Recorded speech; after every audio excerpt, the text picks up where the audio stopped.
Hello again guys, welcome back to the channel. In today's video we'll be taking a look at the Carenado Cessna 170 Bravo. The aircraft has just released and as usual we'll be carrying out a full review. I have to say that this is one I was rather looking forward to when I saw the aircraft announced by Carenado.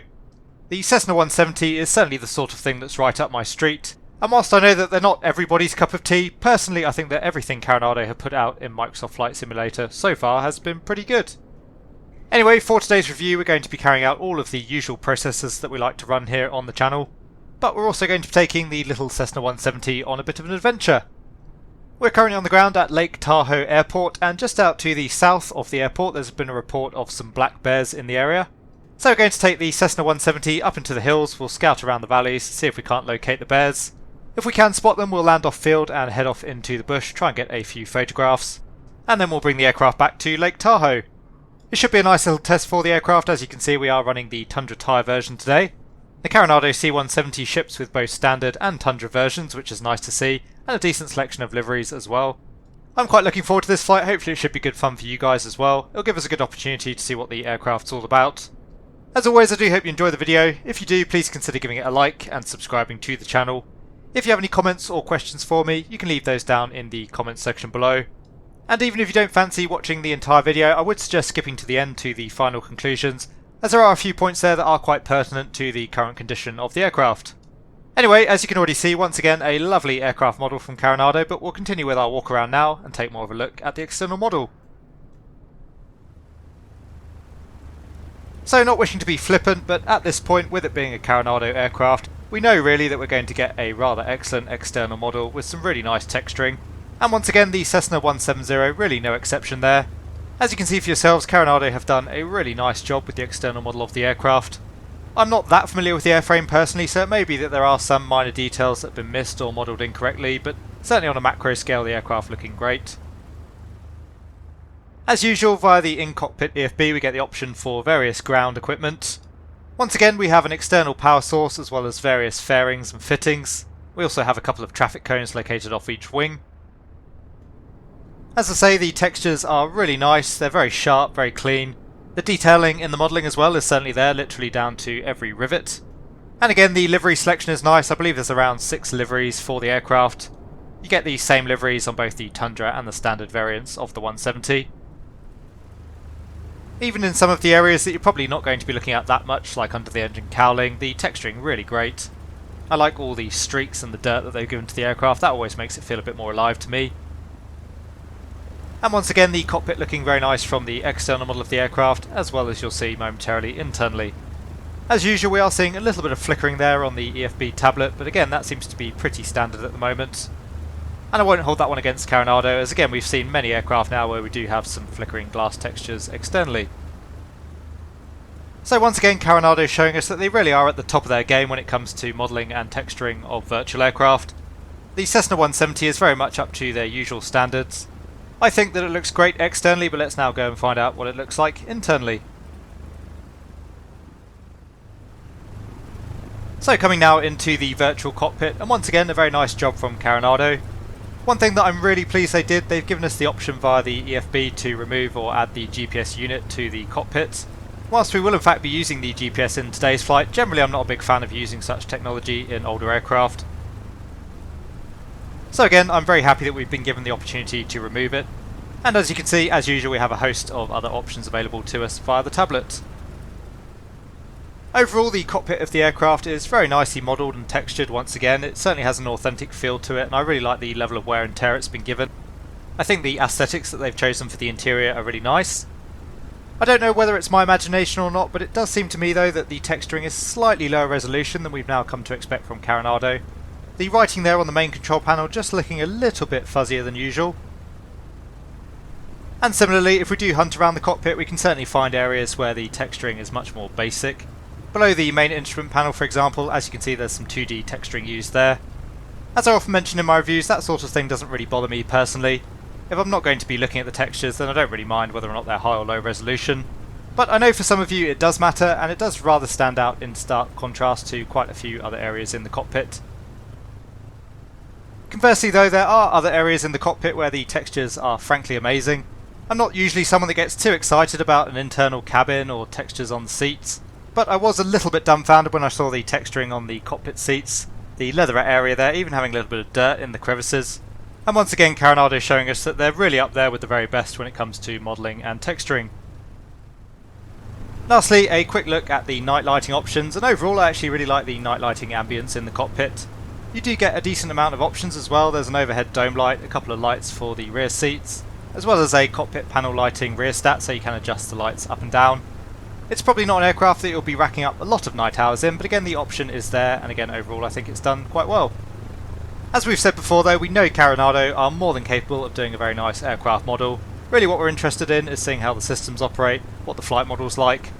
So to that end, let's get ourselves sat down in the cockpit of the C-170 and we'll get the aircraft started up. So welcome to the cockpit of the rather lovely Cessna 170 from Carenado. As you can hear, it's a bit noisy outside at the moment. We've got a Cessna 172 that's just started up on the other side of the apron. So first thing we'll do, we'll get the cockpit door closed up and we'll begin running through our start checks. So first things first, flight controls.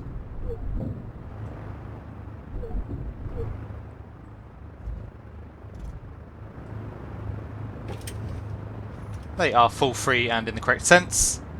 Seats have been adjusted and secure, rudder pedals have been adjusted, brakes are checked and set, safety belts are secure, carb heat is set to cold, mixture is set to fully rich, fuel tank selector is on both, and the fuel quantities are checked, the tanks are evenly balanced. So the master switch can come on, as can the beacon. Magnetos are off. We'll prime the engine twice, it's a pretty warm day here today.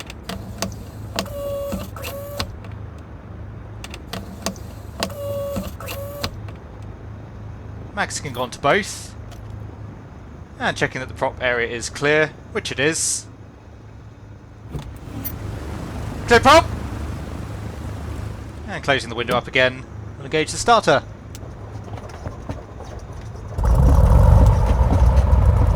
So we have a good start. We'll let the engine idle around 800 RPM initially. So just coming up on the throttle ever so slightly there. All pressures check, that's coming up into the green arc. So we'll just let the engine tick over and warm up. We'll tune up the ASUS. That's 124725. Get the avionics master on now. Transponder can go to standby.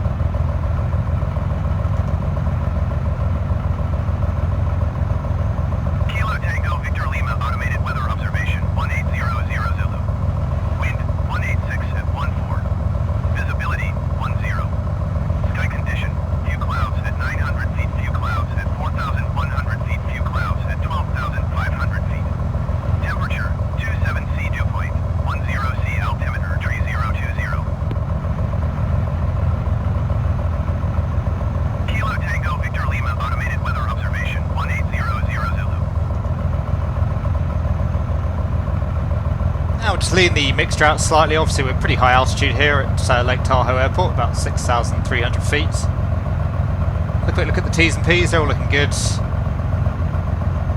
And we'll call traffic now, and we'll tell them we're departing out to the south. It'll be off the southerly runway with the wind that we have here. Just announce taxi for the moment. So runway 18. Tahoe traffic Golf, India Tango Bravo Sierra is taxiing to runway 18. Okay, just checking it's clear visually before we start the taxi, which it is. Back on the stick, park brake can come off. And just coming up on the power to get the aircraft rolling.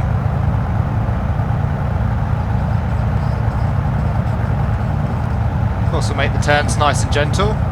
Tailwheel aircraft, so we need to be careful in the turns and on the brakes. And we'll take the next left here onto taxiway Alpha, and then we'll track back for the next intersection for runway 18.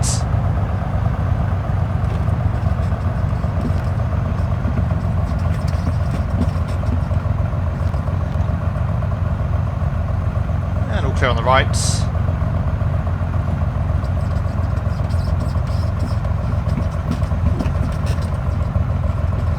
So as I say, we'll just taxi straight ahead on Alpha. We'll take the next intersection on our right, that'll give us plenty of distance for the takeoff.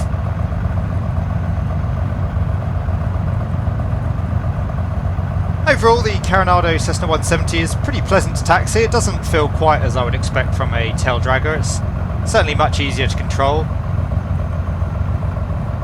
It doesn't necessarily feel stable. In fact, it actually feels like we have quite a narrow main landing gear the way it feels in the turns.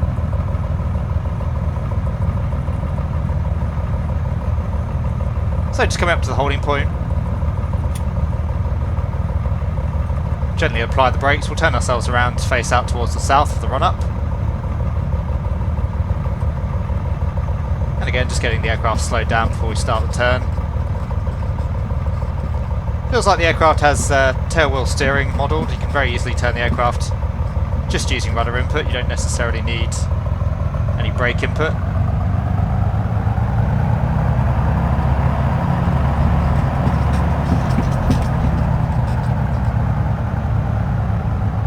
So that has facing into winds. Park brake can go back on. And we glide around 1000 RPM now that the engine's warmed up. So the before takeoff checks, brakes are set, altimeter is set, trim is set for takeoff, oil pressure is checked. We'll come up to 1600, we'll check the magnetos.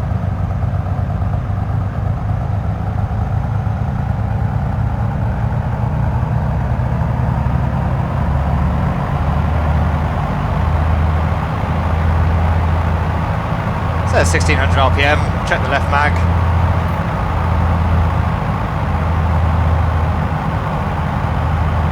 There's about a 75 RPM drop there on the left, back to both. And back up to 1600. Onto the right magneto. And we have about the same drop there. And back to both. So back up to our 1600, we'll check the carb heat.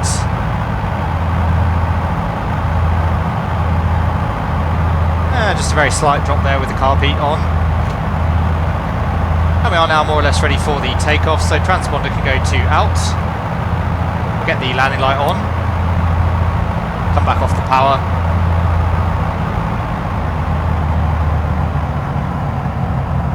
One bug that the more observant amongst you may have already noticed, the cylinder head temperature is right off the scale there.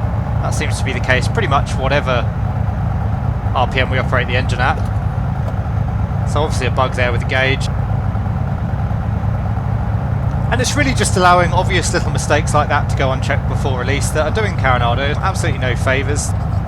They obviously have a somewhat hit and miss reputation previously. And as I said, the products they've been putting out in Microsoft Flight Simulator so far I think are actually really good, especially for the money. So we'll call up traffic, we'll tell them we're departing out to the south. Tahoe traffic Golf, India Tango Bravo Sierra taking off runway 18 departure to the south. So it's all clear on final, clear up wind as well.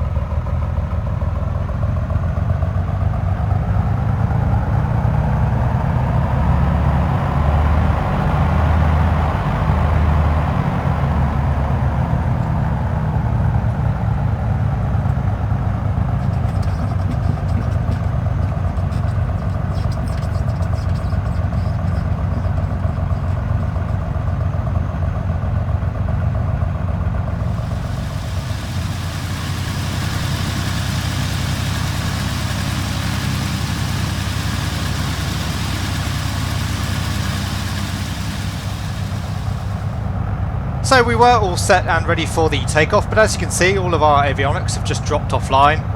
I suspect what's happened there is that we were actually running on the aircraft battery and the battery is now drained. It seems to me that if you do the full cold and dark start then the aircraft isn't actually configured correctly. Basically the generator isn't on at the moment. I've had a good look around the cockpit, I can't find any generator control or switch, and similarly there was no mention of anything in the checklist. So anyone that's familiar with the real world 170, please correct me if I'm wrong, but it seems to me that maybe another bug there. The aircraft isn't actually configured correctly for a cold and dark start.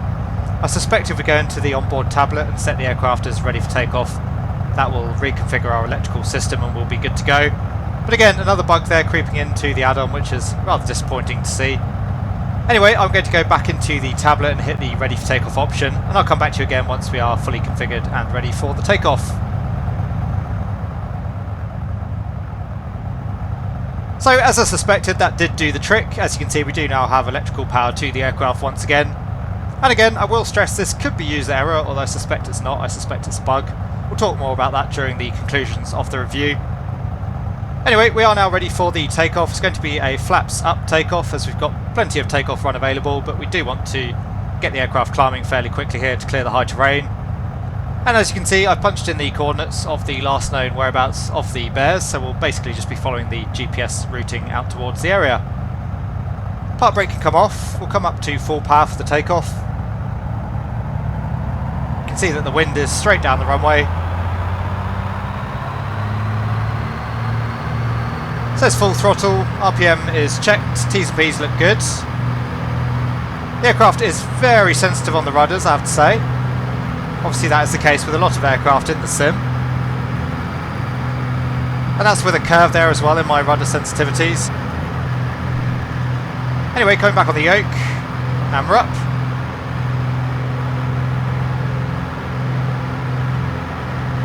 So we'll just climb away straight ahead initially, letting the aircraft speed build up. Our best rate of climb speed is 88 miles an hour, so we'll keep the nose down until we hit that.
So there's 88 miles an hour, we can pitch up now, increase that rate of climb.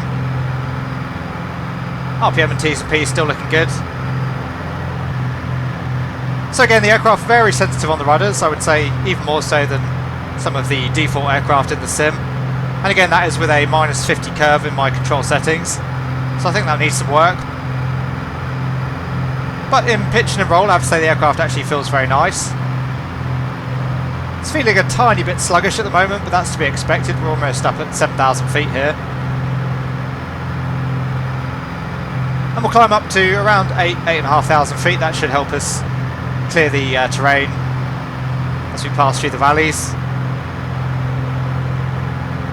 And as you can see here, we're basically heading out towards the southwest initially. We're going to follow the contours of this valley out towards the south, and then eventually we'll be turning out to the east.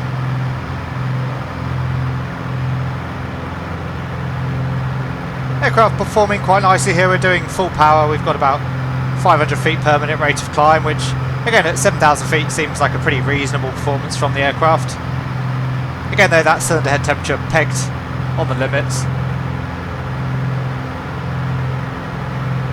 So you can see the valley now. We'll just make a gentle left turn to follow that, initially out towards the south.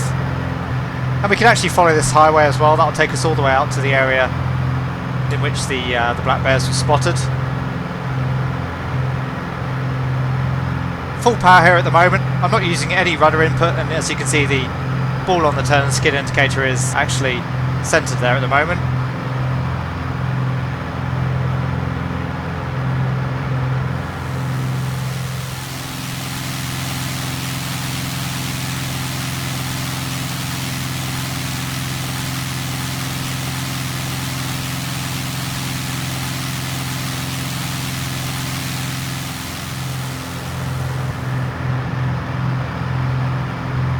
But again, in roll, the aircraft feels very pleasant actually, very much as I would expect.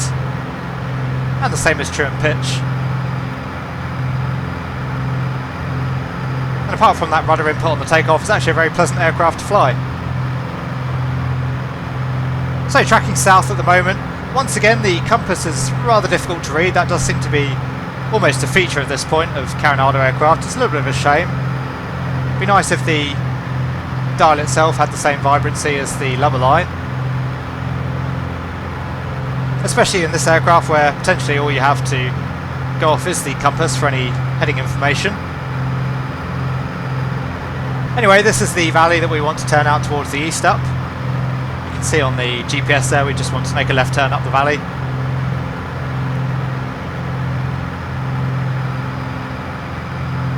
And once again, you can see the highway just passing out to the east. So we'll start a gentle left turn now. We will keep climbing for the moment. We're pretty close to ground level over the area that we want to be surveying.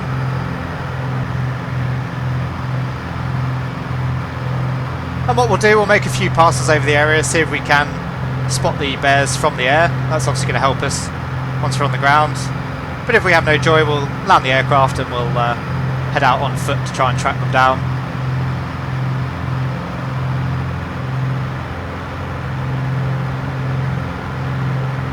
I think that'll about do us on the altitude, so we'll come back to 2400 RPM for the cruise. Again, T's and P's looking good. Get ourselves trimmed off for level flight. Looks like that's giving us around 100 miles an hour cruise speed, which again seems pretty reasonable for the aircraft. So the bears should be somewhere down in this clearing. We'll keep a good eye out. Obviously though, with all of the tree coverage, it might be rather tricky to spot them.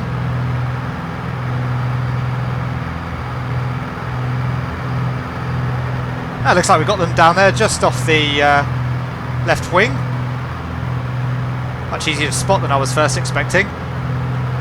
Okay, well we won't bother doing another pass then. They're probably not going to like all the noise we're creating here at the moment.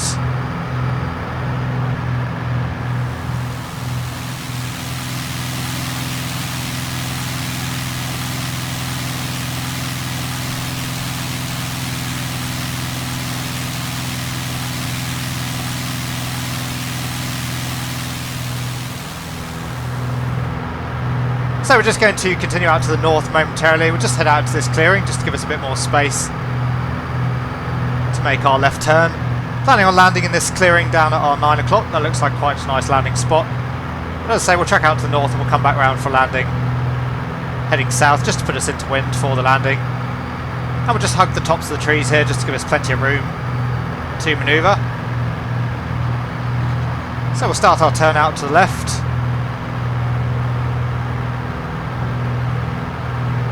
The aircraft not really requiring any left rudder here at the moment in the turn to keep the ball centred on the turn and skid indicator, so no real modelling of any adverse yaw there it seems. So far it seems as though the flight model for the C-170 is fairly simple, but again we would expect that from a Carenado aircraft. And I will stress that overall the aircraft is actually very pleasant to fly nonetheless. So as I say, we'll just continue back down the valley. We'll come back for landing out towards the south. Just surveying the landing area. Overall it looks like a pretty good option actually. So we'll get our downwind checks out of the way. The brakes are tested and off. Undercarriage is down. Mixture is set as required. Fuel pump we don't have. Fuel quantities are checked. The tanks are evenly balanced. Instruments are checked. Landing light is on. Harness is secure.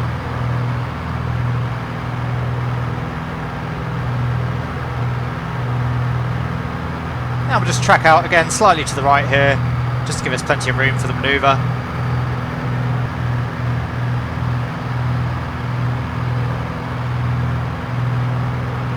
Start coming back on the throttle as well now. We'll reduce our airspeed and start taking some flap. Trimming the aircraft accordingly as we do so.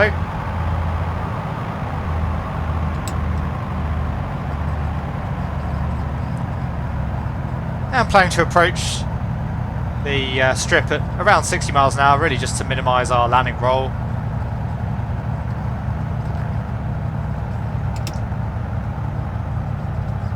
So all the way back off the power now, we're at idle at the moment, we'll take full flaps.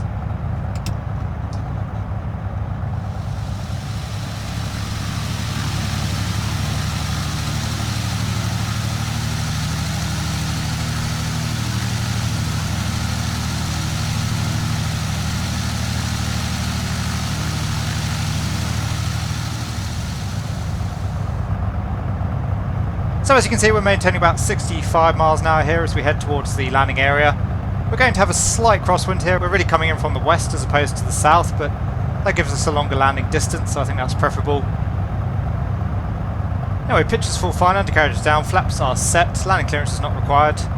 Landing area is clear. All the way back at idle throttle here at the moment.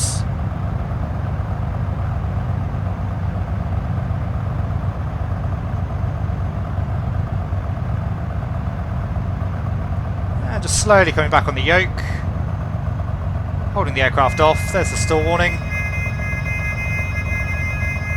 There's touchdown on the brakes, trying to keep the aircraft straight. It's a little bit of a bumpy surface, so we'll just taxi all the way over to the southeastern end. We'll depart going in the other direction when we leave later on.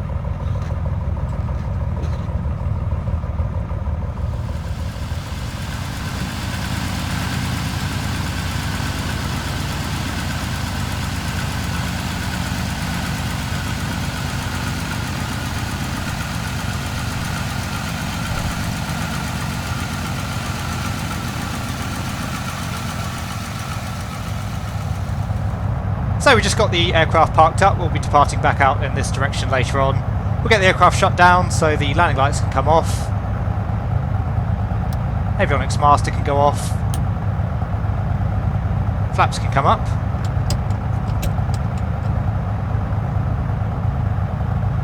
Transponder can go back to off. T's and P's looking good. We'll lean out the mixture.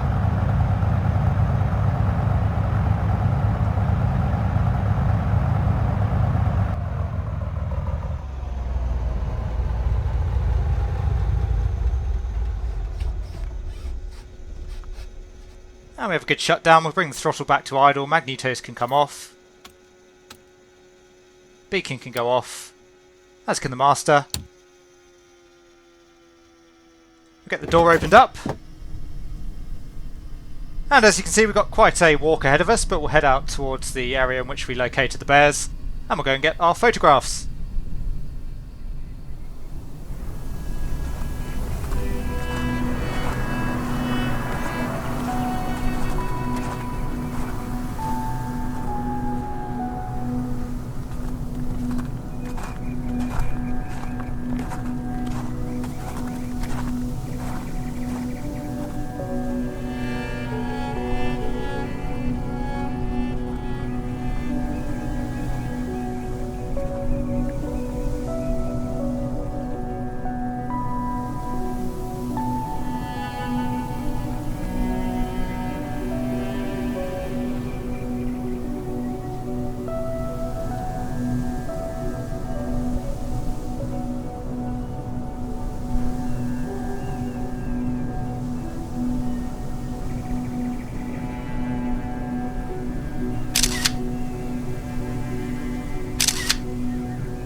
So mission accomplished, we did manage to get a number of pictures of the black bears. As you can see, we're now back on board the aircraft. We've run through all of the relevant checks and we are ready for the takeoff. We're using 2 stages of flaps, so flaps 20 for the takeoff, as it's a fairly short run here and we want to get off the ground as quickly as possible with the fairly uneven terrain there. We'll come all the way up to full power on the brakes initially.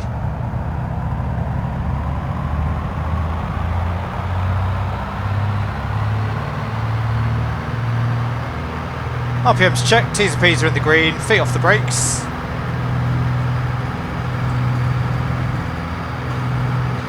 Getting bumped around here on the surface, as you can see.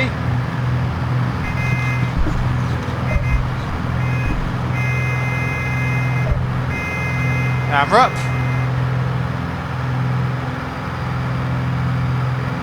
Again, we'll just keep the nose down initially, let the speed build up a little bit. Still pretty close to the stall speed here at the moment.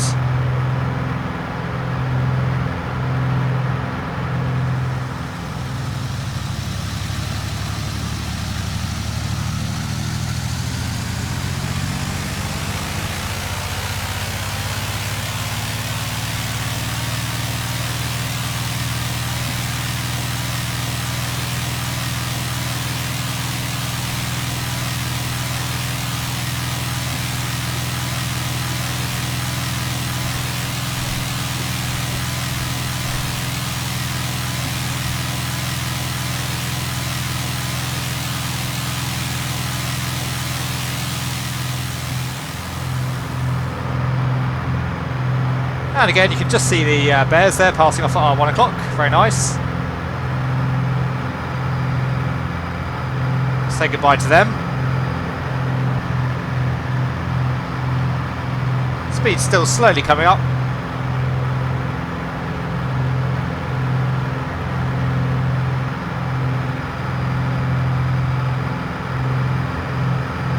And pointing the aircraft straight at the valley, we'll turn right back up the valley.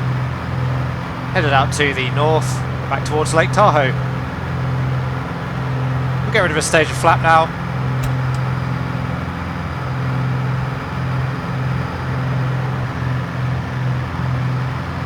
And we'll clean the aircraft up.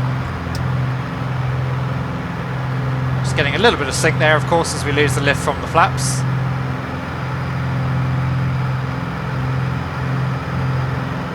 And again, a lot of the fundamentals of the flight model are actually quite nice. It's just the more complex elements that don't really seem to be there. Anyway, there's our 90 miles an hour.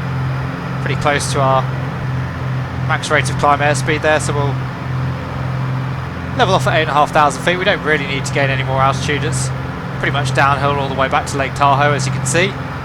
The lake just coming into view now as we come around the side of the hills. Rather beautiful it is as well. Actually, we'll just change the plan slightly there. We'll climb up to 9,000 feet. We'll head out over the lake just to test out the aircraft's flight model a little bit more. Namely, we'll carry out a stall, see how the aircraft performs there. We're still on the Lake Tahoe frequency at the moment, so we'll just listen out. We won't call traffic just yet. We'll call them when we're bound again to the field once we've done our manoeuvres over the lake. Just came up on 9,000 feet now, so we'll start levelling the aircraft off.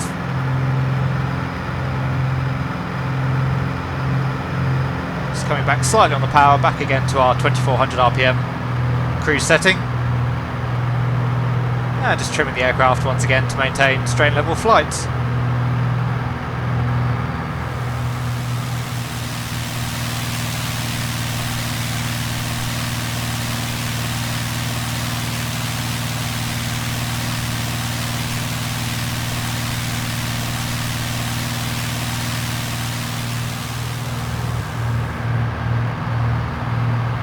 And we'll maintain our 9,000 feet. That doesn't really give us a whole lot of clearance between us and the ground. It's not really the sort of altitude you'd be wanting to carry out stall practice at in reality, but for the sake of the video and also for the sake of the poor little Cessna 170, which is starting to struggle a little bit now at this altitude, we'll carry out the stall at 9,000 feet. Should still give us plenty of time to recover, and we won't let it develop too far anyway. Just interested to see how the aircraft actually handles the stall.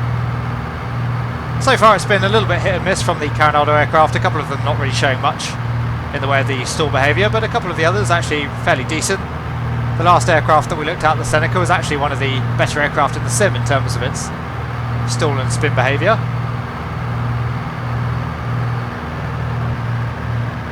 Just losing a little bit of RPM there, we'll just check for any carb ice.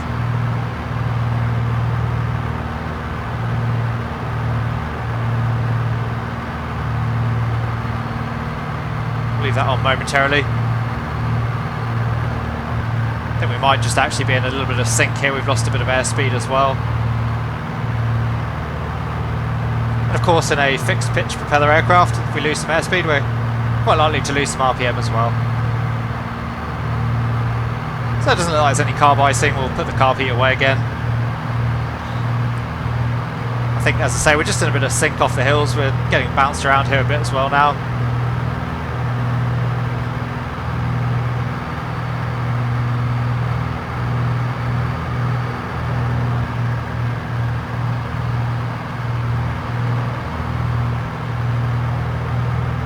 An interesting feature down here on our right. It looks like a either tourist area or just a general living area. A very pleasant area of the world to live, I would imagine, right on the shores of the lake.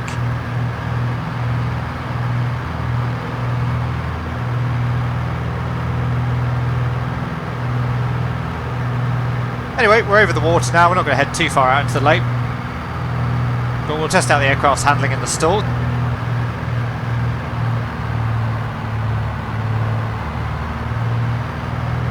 So there's full power. Once again, no real effects there on the turn and slip indicator with full power, even as the speed starts to reduce.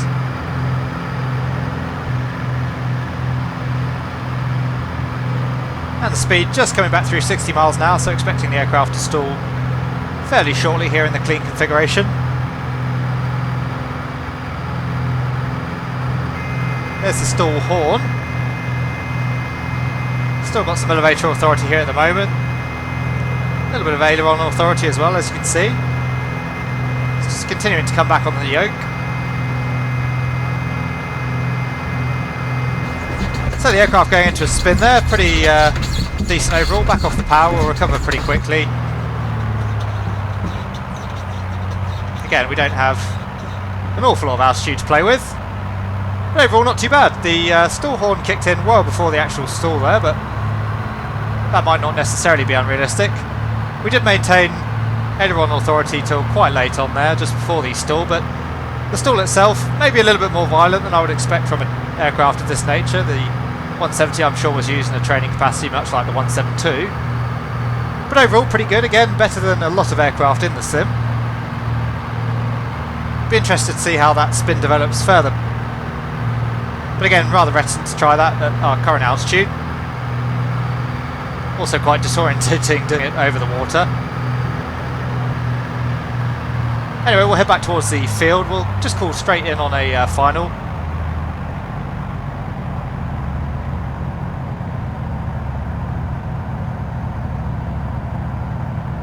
Tahoe traffic Gulf, India Tango Bravo Sierra is on final runway 18 to land.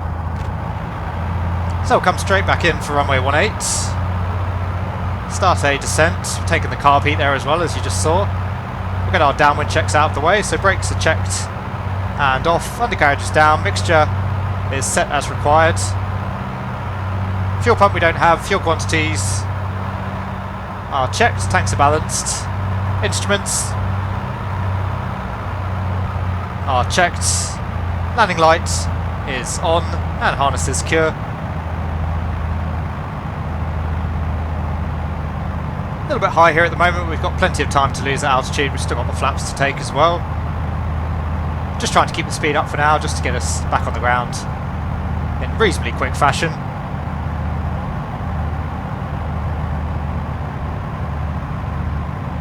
Start taking some flap now just to increase that descent rate. Speed's already within the white arc, so we're good there.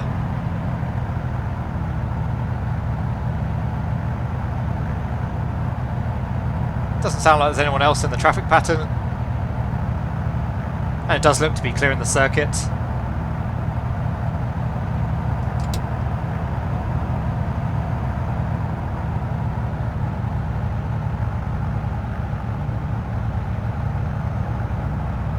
So overall, as I say, I think the Cessna 170 actually does the fundamentals quite nicely. It handles very well in pitch and in roll.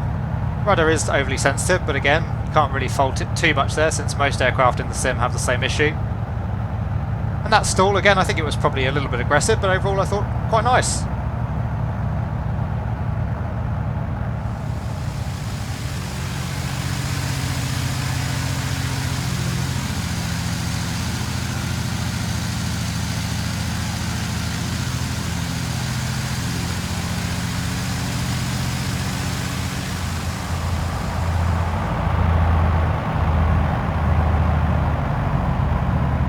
So just coming back onto profile, just starting to feed in some power as well. We'll get rid of the carb heat. It's 3 whites now on the Pappy, but again we want to land closer to the threshold, so we're going to ultimately end up trending low.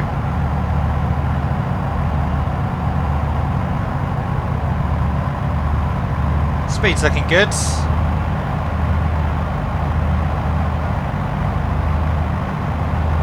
Just feeding in a little bit more power.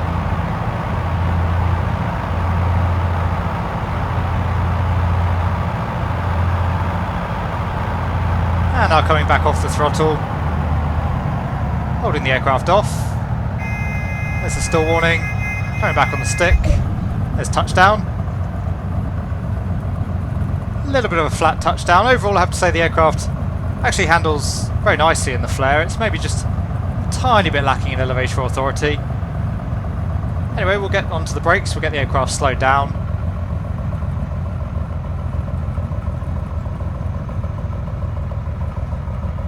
Now we'll take the turn off the runway nice and gently.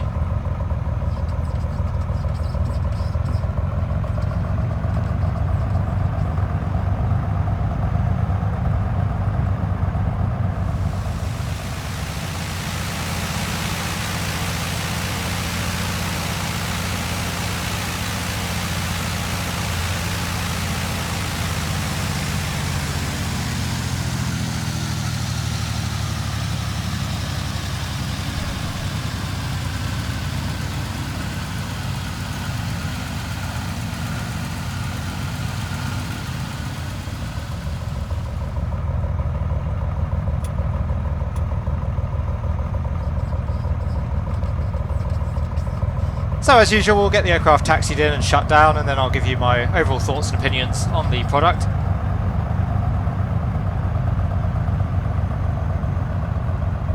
Anyway, we'll come and park up next to this rather lovely Just Flight Warrior, which we took a look at recently, and should hopefully be releasing fairly soon. In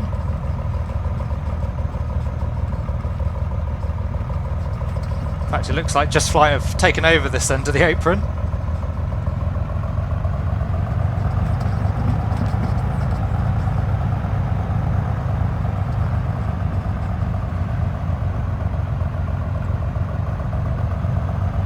We'll just get ourselves straightened up.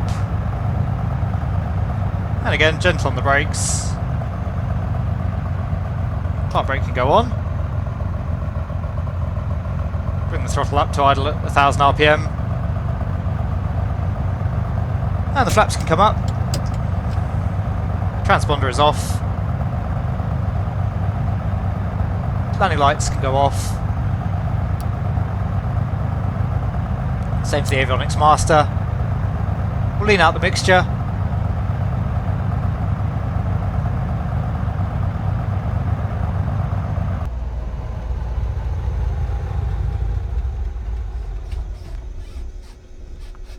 And we have a good shutdown. Again, very nice to see. There is a little bit of vibration there as the prop comes to a stop. And the engine doesn't stop immediately. Anyway, throttle back to idle. Mags can come off. Beacon is off. And the master can come off. And that is the shutdown checklist complete. So as usual, we'll just conclude the review with my overall thoughts and opinions on the product. I'll try and give you a breakdown of its strengths and weaknesses, and let you know ultimately whether or not I think it's worth the money that Carenado are asking for it. So there you go guys, I hope you enjoyed our little trip out in the Carenado Cessna 170 Bravo. Overall I have to say I really enjoyed the trip, and I do really like the aircraft.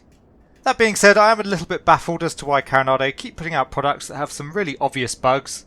The cylinder head temperature gauge there, for example, I can't believe that went unnoticed before release. And really, they're just shooting themselves in the foot. As I've said many times now, I'm actually really enjoying their products that they're putting out for Microsoft Flight Simulator.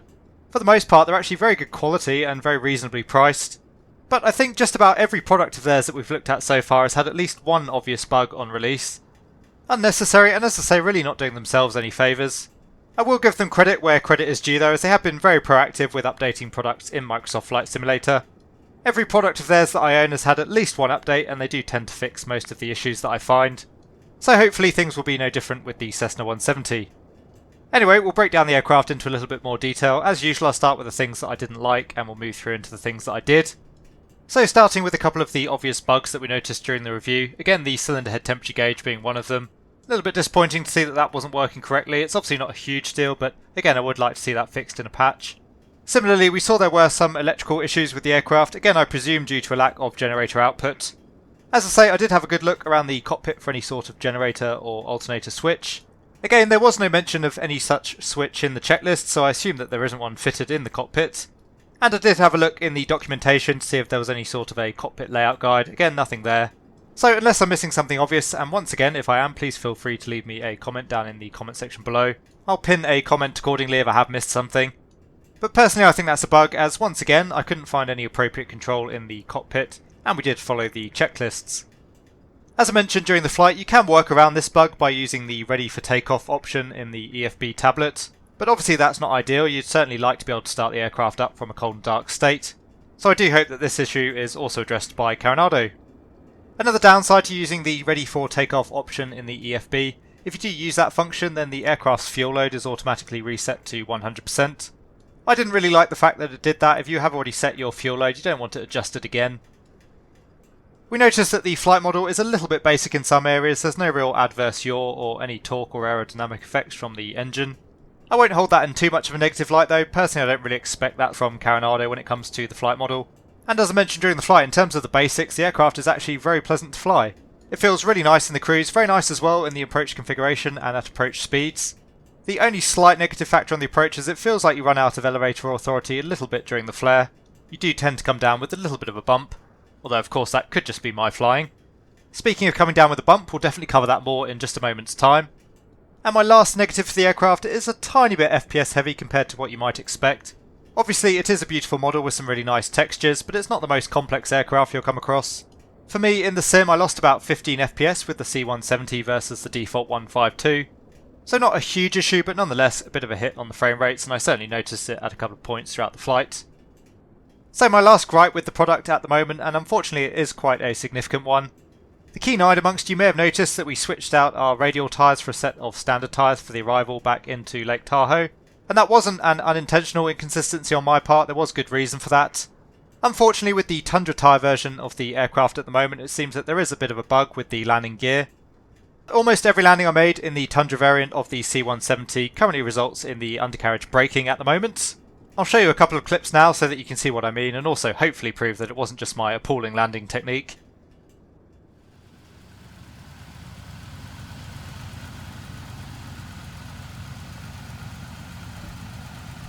So as you can see, a fairly reasonable touchdown there, but you'll see the right hand landing gear go. Initially I thought this was only happening on off-field landings, but actually the same is true when landing on a hardened surface. And on every single landing attempt I made, bar I think 2, the same thing happened. It's always the right hand landing gear as well, so again I think there's a bug there at the moment. I don't know exactly how these things are modelled, but presumably Carenado just need to adjust some numbers to make the right hand landing gear strut a little bit stronger. It's a real shame though, as I think half the fun of this aircraft is to own the Tundra tyre version and do some off-field landings. So again, definitely a bug that I would like to see fixed sooner rather than later. That just about covers all of my negative points for the aircraft, and as you'll have heard, it's not a short list. Luckily for Carenado though, I don't think that those bugs do actually detract from the enjoyment that I got out of the aircraft.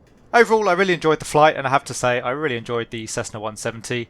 It's just a very pleasant aircraft to fly, and once they do have the Tundra version fixed, I think it'll be great fun for some off-field landings.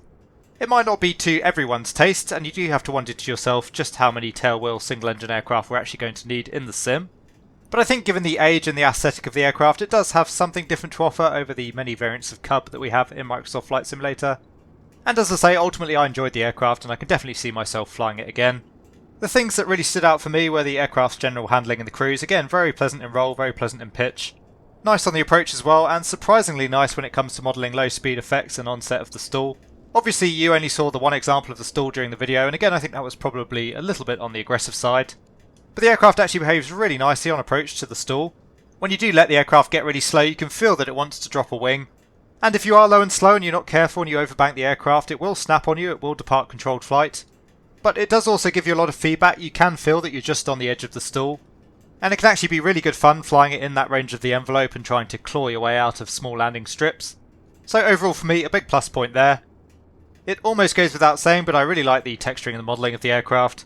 I think that Carenado did a great job of choosing the aesthetic in the cockpit. Again, I think the texturing is very period appropriate. Very happy that we can remove the GPS unit.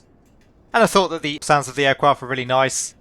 The engine sounds great, and there were a lot of immersive creaks and groans as I pulled the aircraft around in turns. Lastly, I think it's worth touching on the price, as Carenado are asking less for their Cessna 170 than they are for most of their other add-ons in the sim. And for the price that Carenado are asking for the aircraft, I think that the product actually represents pretty good value for money. In summary, the product does have its faults, but I do suspect most of those will be fixed in fairly short order.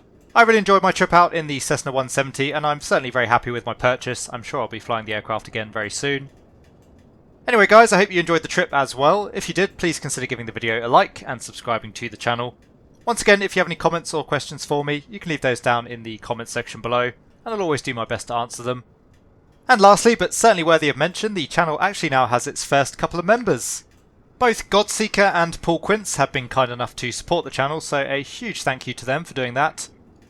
Once again, I do hope that you enjoyed the video. Thank you very much for watching, and I'll see you all again soon.